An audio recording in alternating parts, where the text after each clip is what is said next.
Assalamualaikum warahmatullahi wabarakatuh. Apa kabar anakku semua?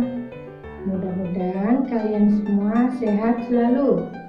Pada kesempatan kali ini kita akan belajar tentang ilmu pengetahuan sosial dengan materi sumber daya alam di Indonesia, tema 9, subtema 2. Sebelum pembelajaran kita mulai, jangan lupa alat tulisnya disiapkan terlebih dahulu ya.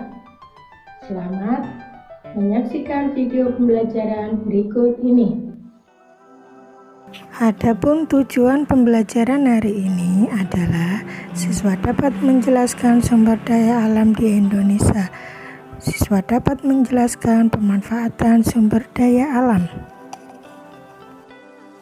Hai anak-anakku semua kelas 4, pada video pembelajaran kali ini kita akan belajar tentang sumber daya alam di Indonesia, tema 9, subtema 2, kelas 4, ilmu pengetahuan sosial.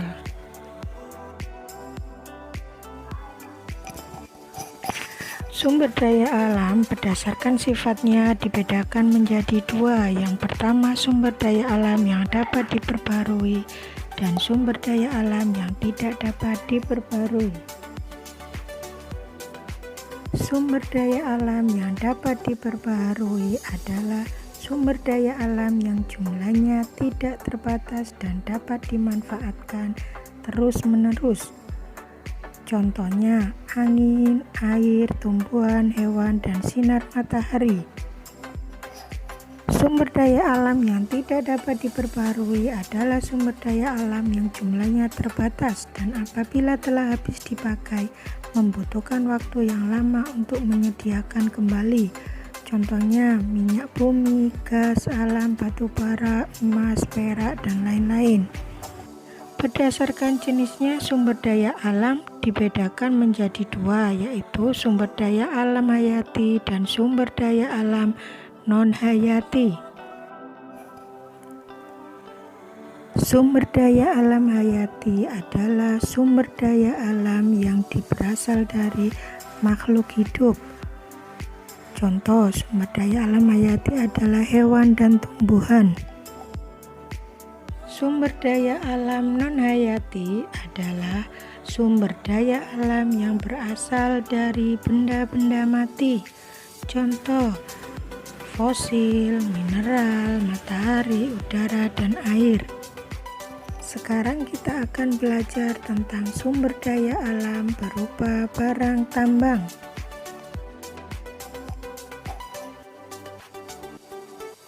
Bahan tambang termasuk sumber daya alam yang tidak dapat diperbaharui. Bahan tambang digolongkan menjadi tiga: bahan tambang organik, logam, dan bahan tambang anorganik. Bahan organik adalah bahan tambang berasal dari tumbuhan atau makhluk hidup kecil yang terpendam selama jutaan tahun. Contoh batu bara, minyak bumi, batu kapur, dan aspal. Kemudian bahan tambang logam adalah bahan tambang yang berbentuk karena adanya unsur-unsur logam dalam bumi. Contoh emas, nikel, timah, dan besi. Bahan tambang anorganik non-logam adalah bahan tambang yang terbentuk dari unsur anorganik non-logam yang terkandung dalam bumi. Contoh intan dan marmer. Kemudian kita akan belajar tentang pemanfaatan sumber daya alam.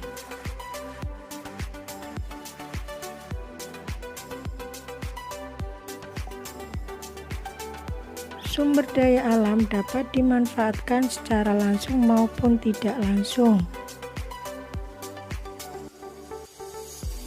Secara langsung berarti sumber daya alam tersebut dapat langsung digunakan tanpa diolah, misalnya pertanian dan perkebunan. Secara tidak langsung berarti sumber daya alam tersebut harus diolah terlebih dahulu agar bisa dimanfaatkan, misalnya sumber daya alam minyak bumi.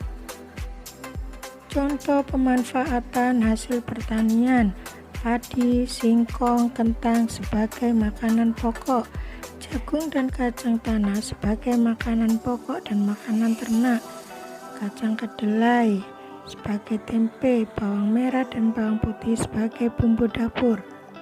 Contoh pemanfaatan hasil perkebunan: kelapa sawit sebagai bahan baku minyak, karet sebagai bahan baku ban, tebu sebagai bahan baku gula pasir, kapas sebagai bahan baku benang, kina sebagai bahan baku obat malaria. Contoh pemanfaatan hasil peternakan: daging sapi, daging dan telur ayam sebagai sumber protein hewani, lebah madu sebagai penghasil madu, ulat sutra sebagai bahan baku kain sutra, domba sebagai sumber protein dan bahan baku kain wol. Contoh pemanfaatan hasil laut dan perikanan: ikan, udang, kepiting sebagai sumber protein, garam sebagai bumbu dapur, rumput laut sebagai obat, mutiara sebagai bahan baku perhiasan, fosfat sebagai bahan baku pupuk organik. Contoh pemanfaatan hasil pertambangan: marmer dan batu gamping sebagai bahan bangunan, gipsum sebagai bahan baku plafon, tanah liat sebagai bahan baku bata genteng, pasir kuarsa sebagai bahan baku gelas kaca, kaolin sebagai bahan baku kosmetik. Sumber daya alam dapat dimanfaatkan secara optimal jika diolah dengan baik. Tujuannya untuk mempermudah kegiatan manusia. Mari kita bersyukur atas karunia Sang Pencipta. Tugas kalian sekarang adalah kerjakan soal di bawah ini. Tulis di buku tulis kalian ya. Selamat mengerjakan.